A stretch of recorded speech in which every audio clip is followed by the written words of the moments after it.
Tingnan niyo po ang record ng ating mga kandidato. Wala sa kanila ang may bahid ng dugo dahil sa tukhang. Wala sa kanilang kasabwat sa pagbulsa ng sako-sakong pera, pinagsamantalaan ang krisis ng pandemya, pinabayaan ang ating mga kababayan na magkasakit at mamatay.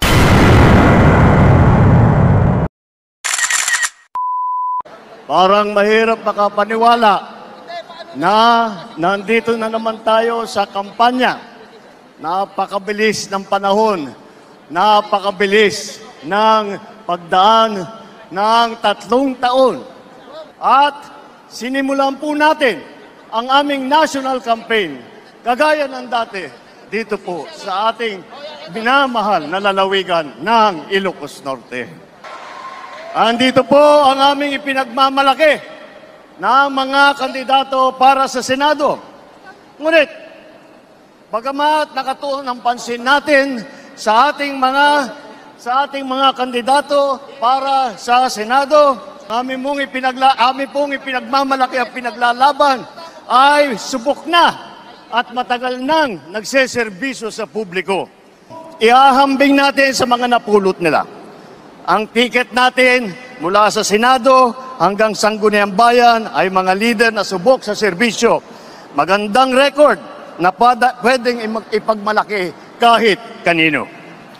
Kung kilatisin natin ng isa-isa, napakatingkad ng ating kakayahan, ng kanilang kakayahan at ng mga pambato para sa pagbabago.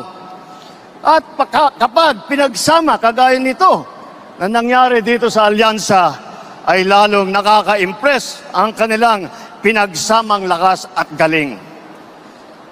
8 po sa ating mga kandidato ay veteranong senador. Andito po ang ating mga senador, Senator Cayetano, Senator Lacson, Senator Lapid, Senator Marcos, Senator Pacquiao, Senator Revilla, Senator Soto, Senator Tolentino. Pagpasok po sa Senado ng mga re-electionist sa Senado ay wala na pong OJT. Hindi na mag-aaral. Alam nila ang trabaho. Alam na nila ang pangangailangan ng Pilipino.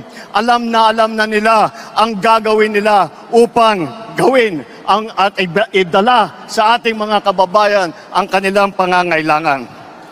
Andyan po ang mga Congressman Abalos, Congressman Binay, Congressman Cayetano, Congressman Marcos, Congressman Pacquiao, Congressman Tulfo, Congressman Villar.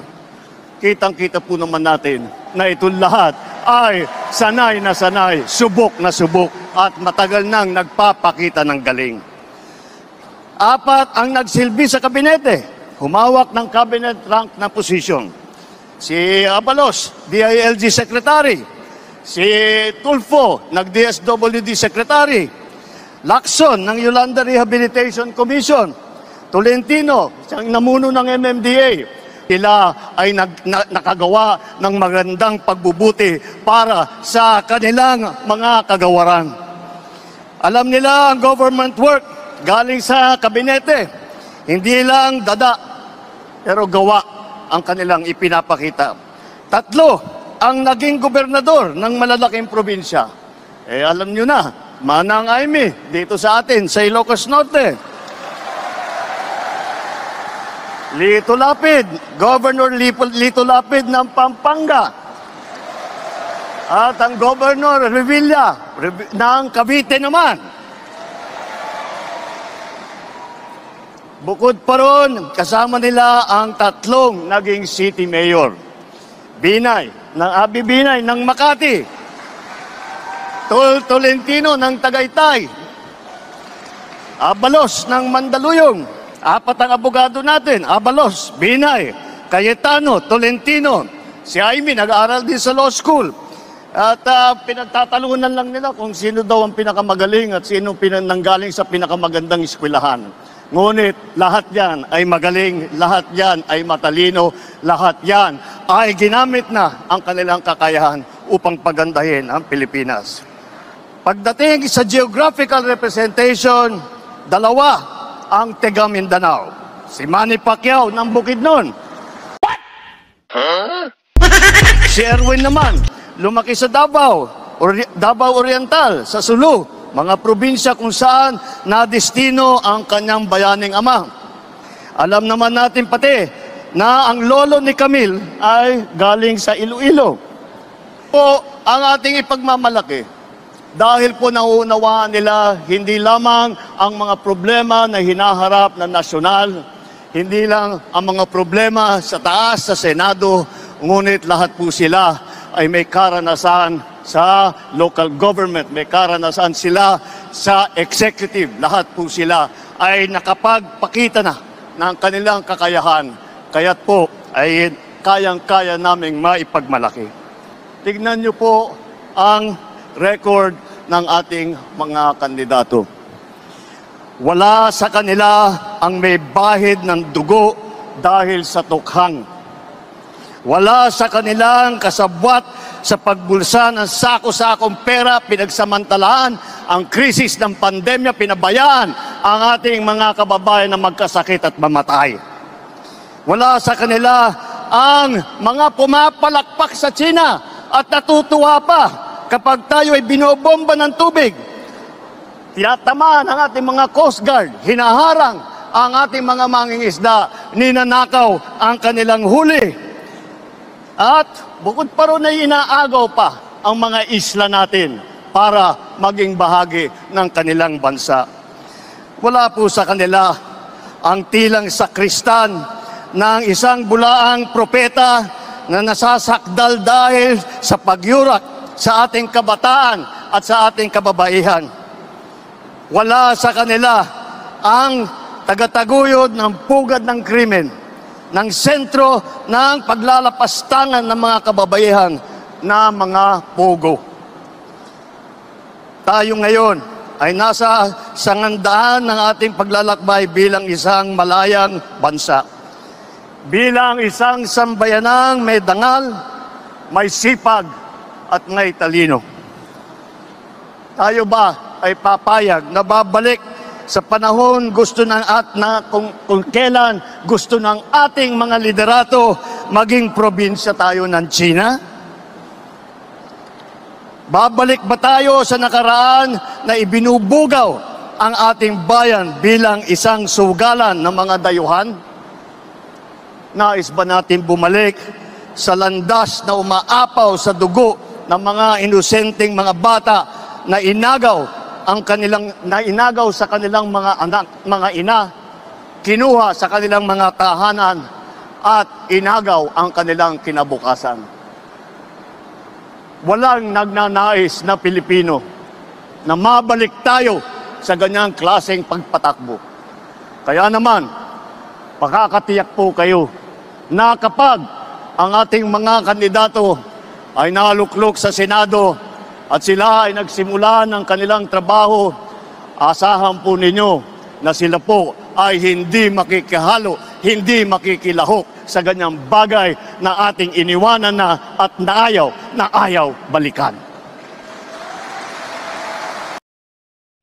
May bago na naman kayong pasabog si Pangulong BBM, mga ka-viewers. Hindi na po siya nangako kung ibabagsak niya ba yung kilo ng bigas nung panahon ng kampanya nung siya ay tumatakbo na isang presidente, mga ka-viewers. Ang plataforma niya ngayon sa kanya 12 kasenador na papanig po sa kanyang administrasyon. Ito naman ngayon yung sinasabi niya. Alam nyo naman kung sino na administrasyon yung tinutukoy niya. Nung panahon daw ng pandemic, ay tiba-tiba ito yung administrasyon na ito. Pero hindi niya alam na kung iba ang presidente nung panahon ng dilubyo na nangyari sa Pilipinas, siguro marami nang nawawala dito sa Pilipinas dahil kung iba lang yung umupo nung panahon na yon, sure ball talaga guys no, napabayaan yung mga tao sa Pilipinas. Kaya pasalamat na lang po tayo dahil mayroong presidente na may malasakit sa ating bansa noon. At itong tinutukoy yan naman na parang binubumba daw yung barko natin sa West Philippine Sea ay abaw. Ikaw na po yung presidente, mahal na Pangulo. Baka nakalimutan nyo po, mahal na Pangulo, inakyat pa nga yung mga barko natin at pinagsisira po yung mga gamitan po sa barko natin. Sinasabi mo nga po, mahal na Pangulo, na yung mga line-up ng mga senador mo ay lahat po yan ay hindi na kailangan mag-OJT dahil mga tagal na po sila sa serbisyo. Pero bakit kailangan po natin manira, mahal na Pangulo, ng mga nakaraan administrasyon, ba't di na lang natin po sabihin at i-endorso yung mga senador na pumanig po sa inyo o sumama po sa administrasyon nyo, mahal na Pangulo. Kasi po, mahal na Pangulo, parang hindi naman po nakakahiya kasi po ang ganda po ngayon ng Pilipinas nang ikaw po ang presidente natin. Grabe po, mahal na Pangulo. Dati, yung adik lang ang pinapatay. Ngayon po, mahal na Pangulo, ang pinapatay na mga inusinting bata at mga nire-rape po ng mga adik. O di ba, ang ganda ng panahon ngayon, mahal na Pangulo. Ang dami ng bata na nire-rape pero wala na adik nga namamatay. Kasi po yung mga tao ngayon, na mga botante, hindi na po ngayon mga bata na mabilis sila po turuan. Dahil may kanya-kanya na po sila mga isip. Kahit anong sabi niyo po dyan, nabutuin si ganito, butuin si ganyan. Mahal na Pangulo, may mga listahan na po yan kung si Oklok sa Senado. Sana po, mahal na Pangulo, yung plataforma po sa mga 12 na senador mo na sinasabi mo, dapat po, yun ang ipagmalaki mo kung ano ngayon ang nagawa mo sa panahon na ikaw ang umupo. Diyan ka pa ng mga tao or sabihin mo nga 12-0 street. Sabihin mo, mahal na Pangulo, yung pinangako mo na tag 20 ang bigas noon na nung panahon ng kampanya, hindi ngayon naging 60 na. Ganon. Pista tayo, mahal na Pangulo. At mahal na Pangulo, totoo pala yung sinasabi natin ni Madam Amy. Ngayon hindi daw po siya sasanib sa line-up niyo kasi maging independent po siya. Tama nga ang sabi ng mga tao kasi ay namamangka po sa dalawang ilog para po may makuha sa nabuto both of side. Panalangin ko lang po, mahal na Pangulo, sana po makalusot po yung 12 na senatorial candidate nyo po sa panahon ng administrasyon nyo para po malalaman po ninyo na mahal po kayo ng mga tao. Maraming salamat po, mahal na Pangulo, sa inyong magandang plataforma po sa 12 ka senador mo na tumatakbo ngayong eleksyon. Sana po iboboto sa ng mga tao. Okay guys, maraming salamat guys. Thank you and God bless po sa ating lahat.